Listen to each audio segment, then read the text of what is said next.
નમસ્તે મિત્રો, આજે આપણે એક નવા જ વિષય સાથે એટલે કે આવનાર દિવસોમાં જે આપણું રાષ્ટ્રીય પર્વ એટલે કે 26મી જાન્યુઆરી આવી રહ્યો છે, પ્રજાસત્તાક દિવસ. તો તે દિવસે આપણે કોઈ પણ સ્પીચ આપવાની થાય અથવા થોડું ઘણું બોલવાનું થાય તો કઈ રીતે બોલવું તો તે આપણે જોઈ લઈએ. ના જાત સે પહેચાન હૈ, ના ધર્મ સે પહેચાન હૈ. ना जात से पहचान है, ना धर्म से पहचान है, हम भारत माँ के बेटे हैं, बस यही हमारी शान है. लहू में तिरंगा बहता है, लहू में तिरंगा बहता है, दिल में बसता भारत है, दिल में बसता भारत है. ना ऊंच नीच का भेदभाव, ना ऊंच नीच का भेदभाव, यही सच्ची भारतीयता है. संविधान हमें अधिकार देता है, संविधान हमें अधिकार देता है, लेकिन देश हमें कर्तव्य सिखाता है.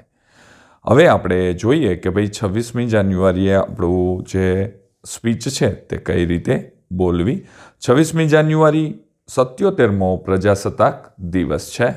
તેમાં આપણે સ્વાગત કરીએ તો માનનીય મુખ્ય મહેમાન શ્રી, માનનીય પ્રિન્સિપાલ શ્રી, આદરણીય શિક્ષકશ્રીઓ અને મારા પ્રિય મિત્રો અને વિદ્યાર્થી મિત્રો, આપ સૌ 77મા પ્રજાસત્તાક દિવસની હાર્દિક શુભેચ્છાઓ.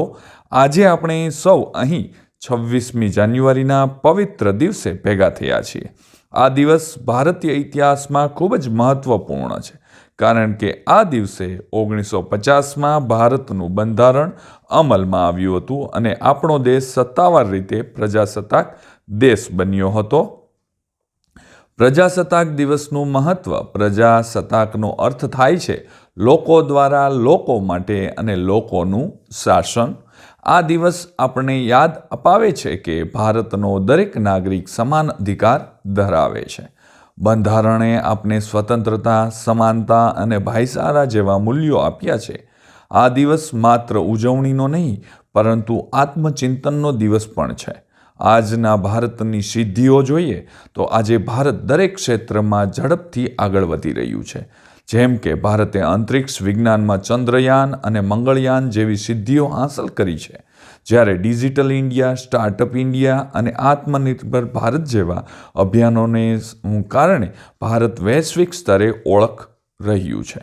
શિક્ષણ, આરોગ્ય, વિજ્ઞાન અને રમત અને ટેકનોલોજીમાં ભારતે નોંધપાત્ર પ્રગતિ કરી છે.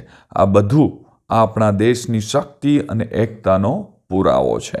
આપણી સમસ્યાઓ અને તેમનું નિવારણ. જ્યાં પ્રગતિ છે ત્યાં કેટલીક સમસ્યાઓ પણ છે.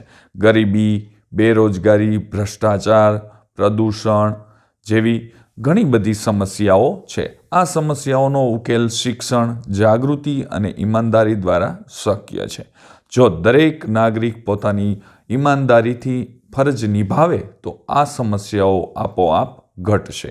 આપણી જવાબદારી છે, આપણા આ યુવાનો તરીકે આપણી જવાબદારી જોઈએ તો કે દેશના કાયદાનું પાલન કરીએ, સ્વચ્છતા જાળવીએ, દેશની એકતા અને અખંડિતતામાં જાળવી રાખીએ, સારા નાગરિક બનીએ અને દેશના વિકાસમાં યોગદાન આપીએ.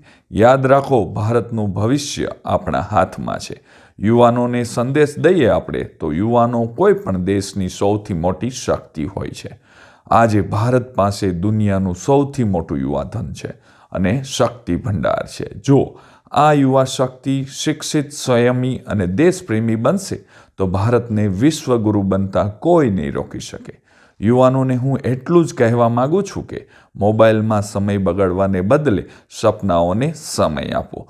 પરિશ્રમ, શિસ્ત અને આત્મવિશ્વાસ સાથે આગળ વધો. આજે તમે વિદ્યાર્થી છો, પરંતુ આવતીકાલે દેશના નેતા, વૈજ્ઞાનિક, સૈનિક અને વિચારક તમે જ બનવાના છો. અંતિમ સંદેશ અને પ્રેરણા સહિત તો કે આજે પ્રજાસત્તાક દિવસ પણ આપને માત્ર તિરંગાને સલામી નહીં આપતા, પરંતુ બંધારણના મૂલ્યોને જીવંત રાખવાનો સંકલ્પ કરીએ છીએ. ચાલો આપણે સૌ આ પ્રતિજ્ઞા લઈએ કે દેશના હિતને હંમેશા પોતાનાથી ઉપર રાખીશું, ન્યાય, સત્ય અને ઈમાનદારીના માર્ગે ચાલીશું, ભારતને વિશ્વમાં ગૌરવપૂર્વક આગળ લઈ જઈશું.